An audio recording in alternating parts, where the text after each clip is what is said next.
초록불로 바뀐 횡단보도. 보행자보다 오토바이가 먼저 가로지릅니다. 번호판이 뒤에 있다 보니 단속 카메라도 무용지물. 여야 대선 후보들이 전면 번호판 부착을 정식 공약으로까지 내놓은 배경입니다. 윤석열 후보도 전면 번호판을 단계적으로 늘리고 운행 기록 장치를 달면 보험료를 깎아주는 안을 제시했습니다. 윤석열 대통령은 지난 대선 때 영업용 오토바이에 대해 전면 번호판을 단계적으로 도입해 부착하도록 공약을 했었고, 지난 8월 7일 공청회가 열렸다. 시민단체인 안전생활실천시민연합이 2022년 말 시민 599명을 대상으로 시행한 설문조사에서 응답자 92%가 전면 번호판 부착에 찬성을 했고, 이후로 코로나19로 인한 배달 수요가 급증하면서 과속과 신호위반, 인도주행 등 오토바이들의 불법 주행이 급증했고 최근까지 이어져 오고 있다는 것이었다. 더불어 여기에 후면 번호판 시인성 개선을 위한 방안도 마련이 되었는데, 기존 번호판은 사이즈도 작은 데다 10자리로 복잡하게 구성되어 있어 블랙박스나 후면 카메라 단속이 어렵기 때문에 다음과 같은 번호판으로 크기와 표기를 단순화해서 쉽게 단속이 되도록 시행한다고 했다. 599명의 설문이 대한민국 국민 전체를 대변하는 것은 아닐 테고, 단속만으로 지금의 문제가 해결되는 것도 아닐 텐데 정부는 다음과 같은 내용을 발표했다. 안타까웠다. 그렇지만 어쩔 수도 없다. 나는 이와 같은 문제점이 발생하는 이유는 크게 두 가지가 있다고 본다.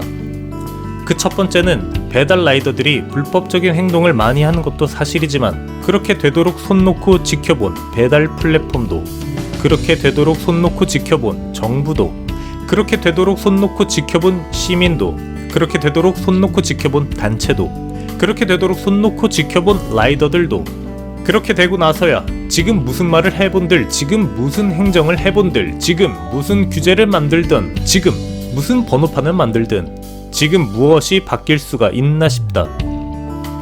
그동안 라이더들의 인식 개선과 또한 불평등한 규제 등은 분명 바꿀 기회가 많았다. 그러나 많은 라이더들은 참여하지 않았고, 많은 시민과 단체는 들어주지 않았으며, 정부는 무능했으며, 현실은 처참했다. 바뀔 수도 없었지만 바꿀 노력도 없는 지금 현실에서 어떤 것이 적합하고 어떤 것이 해결책이며 어떤 것이 합리적인지는 중요하지 않다.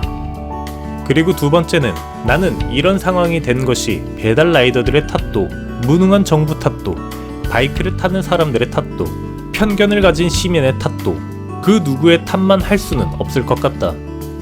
바이크를 제조 생산하지 않는 나라이기 때문에 바이크라는 이동수단에는 관심이 없고, 바이크에 무지한 사회이기 때문에 이와 같은 일들이 반복적으로 벌어진다고 생각한다. 바이크를 모르기 때문에 좋게 볼 수가 없다. 바이크를 모르기 때문에 문제점을 알 수가 없다. 바이크를 모르기 때문에 편견이 생길 수밖에 없다.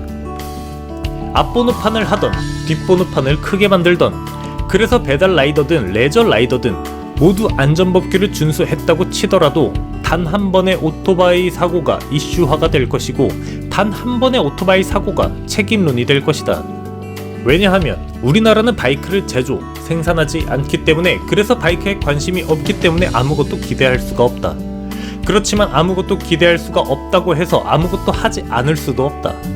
나는 이 바이크라는 취미를 좋아하기 때문에, 나는 이 바이크라는 취미가 살아가는 이유이기 때문에 말도 안 되는 규제는 사라지길 바라고, 잘못된 라이더 문화는 개선되길 바란다. 우리 채널의 구독자는 13,000명이다. 고작 13,000명밖에 안 되는 채널에서 이런 말들을 해본들 무슨 소용이 있겠는가 할 수 있겠지만, 그 13,000명만이라도 우리들의 이야기를 들어주고 퍼뜨려만 준다면 그 13,000명이 13만 명의 효과를 볼 수 있다고 생각한다. 그래서 이 영상을 보는 분들께 간곡히 말씀드립니다. 앞번호판은 지금의 불법적인 상황을 해결할 수 있는 것이 아닙니다. 만일 앞번호판이 불법을 막을 수 있는 해결책이라면 왜 교통선진국에서는 앞번호판을 만들지 않을까요? 앞번호판을 반대하는 것이 아니라 앞번호판을 하게 되면 결국 라이더들은 불합리적인 규제를 받아들이는 것이고, 앞으로 더 많은 불합리적인 규제를 받아들일 준비를 하는 것입니다. 그렇다고 배달 라이더들의 지금과 같은 불법적인 행동을 방치하고자 하는 것도 아닙니다. 맥도날드 전용 배달 라이더들을 보면 배달 수요가 많던 적던 상대적으로 교통법규를 준수합니다. 그 이유는 지속적인 교육과 최저임금을 지불하고 빠른 배달보단 안전한 배달을 요구했기 때문입니다.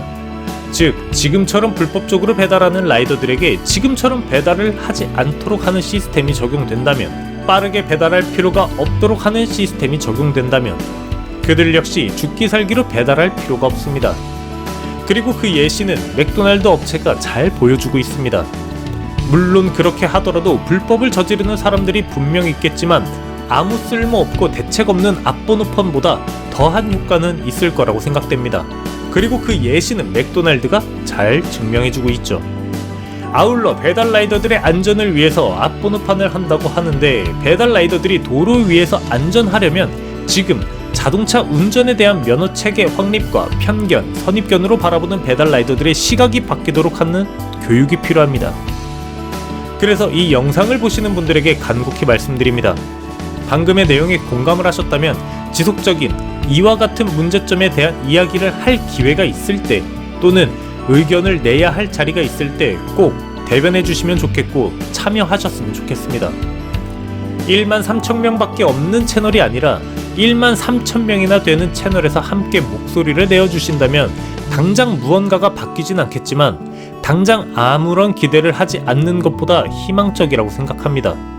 왜냐하면 아무것도 하지 않으면 아무것도 기대할 수 없기 때문입니다.